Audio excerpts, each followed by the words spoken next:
So class, आज ये आपका आखिरी लेसन है। डरो मत, मैं कोई एम हैमिल नहीं हूं और आप भी फ्रांस नहीं हो, और ना ही हमारी क्लास पर या हमारे देश पर कोई कब्जा करने वाला है। हेलो एवरीवन, मेरा नाम है भूमिका चौहान। आज इस वीडियो के अंदर हम करेंगे द लास्ट लेसन की कंप्लीट समरी विद इंपॉर्टेंट की पॉइंट्स एंड की फ्रेजेस। केवल 10 मिनट के अंदर हम ये पूरा चैप्टर कंप्लीट कर देंगे। सोचिए, अगर क्लास में आकर मैं ये बोलूं कि आज के बाद आपको इंग्लिश नहीं पढ़ाई जाएगी, तो क्या आप भी ग्रामर रूल्स पे ज्यादा ध्यान देने लगोगे? क्या आपको भी लगेगा कि यार पार्टिसिपल्स जितने मुश्किल थे उतने लग रहे थे मुझे, उतने हैं नहीं? होगा ना, कुछ तो बदलाव होगा ना। यहां पर फ्रांस भी ऐसी ही एक कश्मकश में फंसा हुआ है। फ्रांस जो है वो रियलाइज करता है कि हमें हमेशा लास्ट मोमेंट का इंतजार नहीं करना चाहिए कोई भी चीज पढ़ने या सीखने के लिए। फॉर एग्जाम्पल, कल से पढ़ूंगा, कल से पढ़ूंगी करते करते कहीं तुम्हारे शादी ब्याह के दिन ना आ जाए। जोक्स अपार्ट, फटाफट से शुरू करते हैं आज की सेशन को। दो कैरेक्टर्स हैं, मेन फ्रांस है और एम हैमिल है। एम हैमिल एक टीचर हैं जो फ्रेंच लैंग्वेज पढ़ाते हैं सभी को, और पिछले 40 साल से यहां पर पढ़ा रहे हैं। शुरुआत जो है उसको मैं आपको थोड़ा बताना चाहूंगी कि बैकग्राउंड स्टोरी क्या है। तो बात है फ्रैंको पर्शियन वॉर के टाइम की, मतलब 1870 से लेके 1871 के टाइम की। अब फ्रेंच लैंग्वेज जो है उसको बंद करा जा रहा था और जर्मन पढ़ाने को बोला जा रहा था। ऐसा क्यों? क्योंकि पर्शियाई सोल्जर्स ने क्या कर लिया था, एल्सेस और लॉरेन जो फ्रांस की ये दो डिस्ट्रिक्ट हैं, इन्हें अपने कब्जे में कर लिया था, और अब ये इसके ऊपर राज करने वाले थे। और इन्होंने बोला कि अब इनकी लैंग्वेज इनसे छीन लो, मतलब उनकी आइडेंटिटी छीनने का प्लान ये लोग कर रहे थे। इस चैप्टर से आपको पता चलेगा कि कभी भी कल पे चीजें नहीं टालनी चाहिए। आपकी लैंग्वेज कैसे आपकी आजादी बन सकती है, आपकी आइडेंटिटी बन सकती है, आपकी चाबी बनेगी आपके जेल की, प्रिजन की, और कैसे एक लैंग्वेज जो है वो अगर वॉर होते हैं उनका क्या इंपैक्ट पड़ता है। चाहे महज आपसे लैंग्वेज ही छीनी जा रही है, लेकिन वो वॉर की वजह से छीनी जा रही है, तो लोगों पर और सोसाइटी पर उसका क्या असर पड़ता है, इसके बारे में ये चैप्टर है। फटाफट स्टार्ट करते हैं। फ्रांस जो है सुबह सुबह स्कूल के लिए लेट हो रहा था और उसके दिमाग में बहुत सारे ख्याल आ रहे थे कि मैं करता हूं कि ना आज स्कूल नहीं जाता, क्योंकि एम हैमिल ने पार्टिसिपल्स पर बोला था कि तुम्हें याद करके आना है, पर हमारे फ्रांस ने वो चीज याद नहीं की थी। वो बहुत ज्यादा टेंशन में था और अब स्कूल जाने से बहुत डर रहा था, क्योंकि उसने पार्टिसिपल्स प्लान नहीं किए थे, याद नहीं किए थे, और वो सोच रहा था क्यों ना मैं बाहर जाके फटाफट से मस्ती शुरू कर दूं। मतलब चिड़िया के अंडे इकट्ठे कर लेता हूं, सूरज कितना अच्छा है, चिड़िया चहचहा रही है, पर्शियाई सोल्जर्स जो हैं वो ड्रिल कर रहे हैं, जो दिखाता है कि पर्शियाई लोगों ने अब अपना कब्जा उस एरिया में कर लिया था। चलिए, उसके बाद क्या है, वो पूरा दिन बाहर बिताना चाहता था। वो किन चीजों से अट्रैक्टेड था? Chirping of birds, tempted to watch Persian soldiers drilling, उसे लगा इन सोल्जर्स को ड्रिल करते हुए देखूंगा। Resisted all temptations and hurried off to school, और उसने ये सब चीजों को साइड में किया और स्कूल की तरफ वो निकल गया। जब वो स्कूल की तरफ गया तो आखिरकार टाउन हॉल के सामने क्या हुआ कि बहुत ज्यादा भीड़ इकट्ठी थी, और टाउन हॉल पे बुलेटिन बोर्ड जो था, वहां जब से वॉर शुरू हुए थे हमेशा कोई बुरी खबर ही आ रही थी। अब उसने जब वहां पर भीड़ को इकट्ठा देखा तो उसे लगा अब कौन सी बुरी खबर है जो वापस से आ गई है। बोर्ड के ऊपर बैड न्यूज लगी। कैसी कैसी बैड न्यूज लगती थी? जैसे कि बैटल हम हार गए हैं, या ड्राफ्ट या ऑर्डर्स आए हैं कमांडिंग ऑफिसर के, ऐसी बहुत सारी बैड न्यूज वहां पर लगा करती थी। अब फ्रांस जो है वो उस गैदरिंग को देख के बहुत ज्यादा टेंशन में आ गया, लेकिन वहां पर वॉचर था और उसने, ब्लैकस्मिथ, उसने उसको बोला कि अरे आराम से जाओ, आज क्या जल्दी है तुम्हें जाने की, आराम से पहुंच जाओगे तुम। अब हमारे फ्रांस को लगा ये मुझ पे टॉन्ट मार रहा है, बट एक्चुअल में उसे पता था कि अब से जो है फ्रेंच लैंग्वेज हमारे स्कूल्स में नहीं पढ़ाई जाएगी। बर्लिन से ऑर्डर आ चुके हैं। अब उसने सोचा कि यार क्या हो क्या सकता है, और ब्लैकस्मिथ ने भी ये बात बोली कि तुम समय से स्कूल पहुंच जाओगे, चिंता मत करो।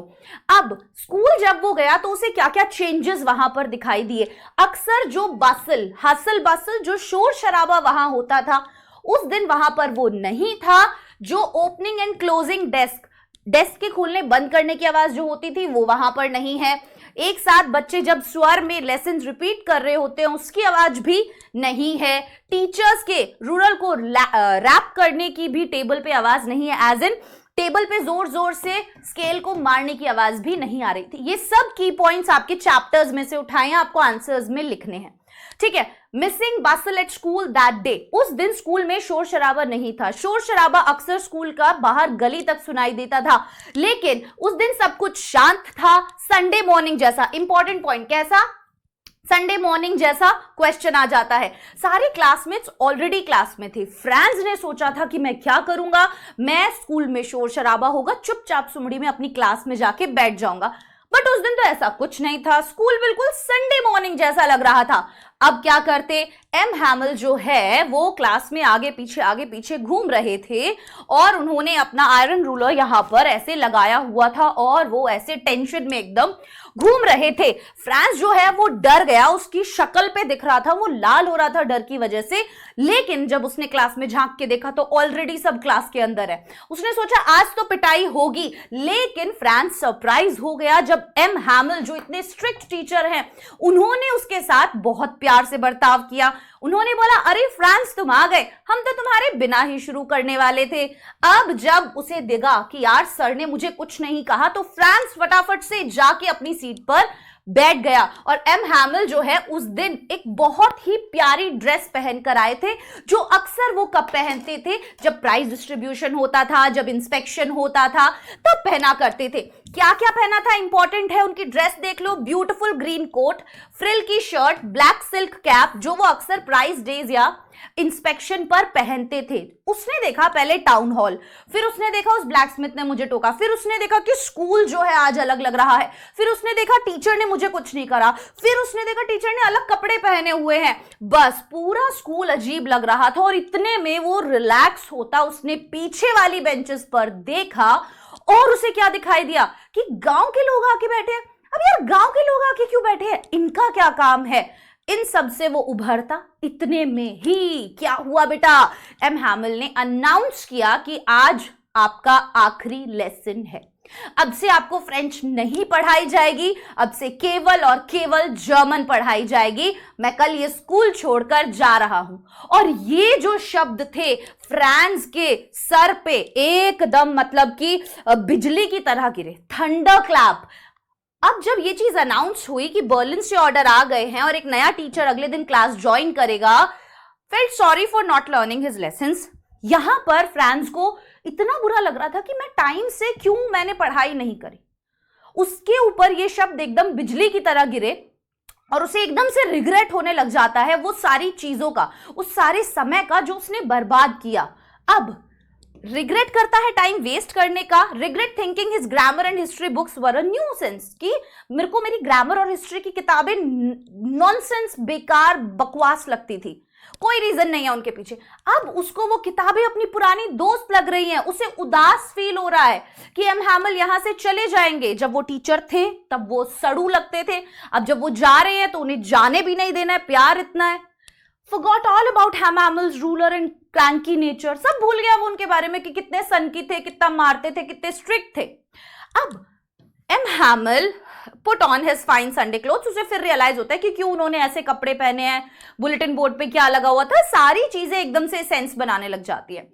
अब an affectionate tribute by the villagers, गांव वाले क्यों आए हुए थे, वो अपने टीचर को फेयरवेल देने आए थे, उनको रिस्पेक्ट शो करने आए थे। पिछले 40 साल 40 इयर्स तक उन्होंने जो सर्विस प्रोवाइड किया उस सर्विस के लिए थैंक्स बोलने आए थे, सॉरी बोलने आए थे कि उन्होंने टाइम से अपनी लैंग्वेज पर ध्यान नहीं दिया। और आगे अब देखना, यहां पर 40 इयर्स की सर्विस को थैंक बोलने आए थे, ठीक है। और अब उनका वहां पे जो प्रेजेंस था वो एक मार्क था रिस्पेक्ट का कंट्री के लिए, जो अब उनकी नहीं रही थी।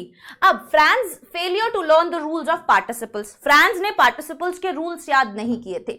जब एम हैमिल ने इस क्लास में उसे खड़ा किया और बोला कि बताओ पार्टिसिपल्स के रूल्स के बारे में, तो फ्रांस वहां पर बहुत ही बुरा फील करता है क्योंकि वो एक भी शब्द नहीं बोल पाता। और जब मिस्टर हैमिल बोलते हैं कि ये तुम्हारी गलती नहीं है, इसमें हम सबकी गलती है, मेरी भी गलती है, तेरी भी गलती है, तेरे मम्मी पापा की भी गलती है, हर एक इंसान की गलती है। मम्मी पापा की गलती क्यों है? क्योंकि क्या कहते हैं, हाँ, उन्होंने बोला कि हम सब ना प्रोक्रास्टिनेट करते रहते हैं, हमेशा कल पर चीजें टालते हैं। मम्मी पापा की गलती क्यों है? क्योंकि वो हमेशा तुम्हें स्कूल ना भेजकर काम पे ले जाना चाहते हैं ताकि तुम ज्यादा पैसे कमा के ला सको। मैं छुट्टी मुझे चाहिए होती थी तो मैं तुम्हें छुट्टी दे देता था, तुम सोचते थे आज नहीं कल पढ़ेंगे, कल नहीं परसों पढ़ेंगे।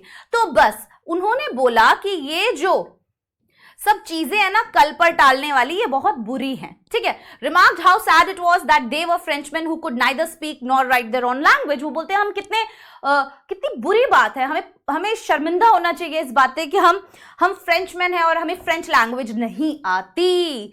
M Hamel's general view about learning. अब एम हैमिल का जनरल व्यू क्या था? देखो, उन्होंने पेरेंट्स को क्रिटिसाइज किया कि वो अपने बच्चों के एजुकेशन को लेकर सीरियस नहीं थे। उन्होंने बताया कैसे पेरेंट्स जो हैं वो अपने बच्चों को पैसे कमाने के लिए भेज देते हैं। अब उन्होंने ये भी एडमिट किया कि ये मेरा भी फॉल्ट है। उसके बाद उन्होंने बोला कि मैं तुम्हें छुट्टी दे देता था जब भी मुझे फिशिंग वगैरह के लिए जाना होता था। अब एम हैमिल का क्या व्यू था फ्रेंच लैंग्वेज को लेके? वेरी इंपॉर्टेंट, क्लास में पूछा जाता है। उन्होंने फ्रेंच लैंग्वेज को डिक्लेयर किया most beautiful language in the world, most beautiful, most clear, most logical language उन्होंने बोला सबसे ज्यादा क्लियरेस्ट है, ये लॉजिकल है सबसे ज्यादा। Called it the clearest and the most logical language. Very important question आ जाता है। उन्होंने स्टूडेंट्स को अर्ज किया, यहां से भी क्वेश्चन आता है कि अपनी लैंग्वेज को गार्ड करके रखो। क्यों? क्योंकि ये ही तुम्हारी आइडेंटिटी है। उन्होंने यहां आकर कब्जा तो कर लिया है पर वो तुमसे तुम्हारी आइडेंटिटी तब तक नहीं छीन सकते जब तक तुम इस भाषा को अपने बीच जिंदा रखते हो। Right, that is the thing. उन्होंने बोला अपनी आइडेंटिटी को प्रिजर्व करके रखो। Give a grammar lesson explaining it in a simple and clear way. फिर उन्होंने अपना ग्रामर लेसन दिया और उन लोगों को सब कुछ समझ में आया। And at that time France was thinking कि मेरे को आज सब कुछ समझ में आ रहा है या फिर सर ज्यादा अच्छा पढ़ा रहे हैं, ठीक है। So gave a writing lesson with new copies that had France and Alsace written. उन्होंने एक writing lesson भी दिया उन्हें जिसपे फ्रांस और एल्सेस लिखा हुआ था बहुत सुंदर हैंडराइटिंग के अंदर। और स्टूडेंट्स जो है displayed rare attention. सारे स्टूडेंट्स जो थे वो बिल्कुल क्वाइट थे, फोकस्ड थे, अपने काम में लगे हुए थे उसे लिखने में, ठीक है। और बिल्कुल पिन ड्रॉप साइलेंस था क्लास के अंदर, केवल पेन के चलने की आवाज आ रही थी। Getting my point? जो छोटे छोटे concentrated on tracing their fish books. कहने का मतलब यह है कि सभी बच्चे जो भी वहां पर थे वो उन अक्षरों को लिखने में लगे हुए थे और केवल पेन की आवाज क्लास में सुनी जा सकती थी। इतने में ही क्या हुआ, किसी ने भी अटेंशन नहीं दिया कि एक बीटल क्लास के अंदर उड़ती हुई आई है। जब आप क्लास में ध्यान नहीं देते हैं तो आपको एक चींटी भी चलती हुई दिख जाती है, लेकिन उस दिन एक बीटल क्लास के अंदर उड़ती हुई आई और किसी का भी ध्यान वहां पर नहीं गया। फ्रांस ने उस समय जब कबूतर देखे और वो अपने कू कू कू कू कर रहे थे, बा बेबी बू कर रहे थे, तो वो ये सोच रहा था कि क्या ये जर्मन्स इनसे भी बुलवा लेंगे जर्मन में। बोलो, कहने का मतलब यह है कि वॉर का जो इंपैक्ट होता है वो सोसाइटी पर पड़ता है और आपके आसपास के इन्वायरमेंट पर पड़ता है।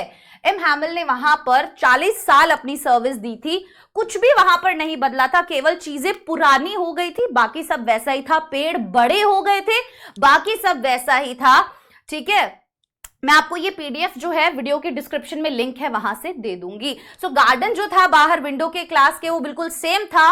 वॉलनट ट्रीज जो थे वो लंबे और बड़े हो गए थे, जो भी बेल लगाई हुई थी वो बड़ी हो गई थी, लेकिन बाकी सब सेम था। एम हैमिल ने करेज दिखाया, उन्होंने हर एक लेसन एंड तक पढ़ाया, अपना फाइनल लेसन दिया हिस्ट्री में बहुत ही दृढ़ता के साथ, और एक इमोशनल एटमॉस्फेयर क्लास के अंदर बन गया क्योंकि वो क्लास में बैठे हुए थे और वो क्लास को देख रहे थे और ऐसा लग रहा था वो उन चीजों को अपने अंदर समाना चाहते हैं, ठीक है। उन 40 सालों को ऐसा लग रहा था कि अपने अंदर समा के वो यहां से ले जाना चाहते हैं, ठीक है। And even tears were shed. So वो इमोशनल हो गए, बहुत देशभक्ति वाली भावना सब लोगों के अंदर क्लास के अंदर आ गई। इतने में जो चर्च क्लॉक है उसमें 12 बज जाते हैं, पर्शियन सोल्जर्स के ट्रम्पेट्स बजने लगते हैं, वो वापस अपने आ रहे हैं ड्रिल करके। सो सभी इमोशंस में वहां पर होते हैं एंड ओवरकम विद इमोशंस, और उन्हीं इमोशंस में बहकर कहीं ना कहीं हमारे जो एम हैमिल हैं वो बड़ा बड़ा ब्लैक बोर्ड पर लिखते हैं विवे ला फ्रांस, और एक फाइनल जेस्चर इस तरीके से हाथ करके क्लास को खत्म कर देते हैं। वी विल आवर फ्रेंड्स, कुछ ऐसे उन्होंने लिखा, लाइक वी कैन सी। ठीक है, एंड ये था हमारा चैप्टर की जो थीम है वो क्या है? The pain that is inflicted on the people of a territory by its conquerors by taking away the right to study और स्पीक देयर लैंग्वेज। साफ बताया गया है कि जब ये जो इन्वेडर्स होते हैं, जो आक्रमणकारी होते हैं, जो कब्जा कर लेते हैं, वो कैसे वहां की एजुकेशन छीनकर, वहां की लैंग्वेज छीनकर, वहां के लोगों को उनकी आइडेंटिटी से दूर कर देते हैं। एक थीम यहां पर प्रोक्रेस्टिनेशन भी है, ठीक है, कि हम लोग सब चीजें कल पर टालते रहते हैं। सब थीम है स्टूडेंट्स और टीचर्स का एटीट्यूड, ठीक है, पढ़ाई को लेकर, पढ़ाने को लेकर, इन सब चीजों पे बात की गई है। तो कैसे लैंग्वेज जो है वो बहुत इंपॉर्टेंट है, ये भी एक थीम है।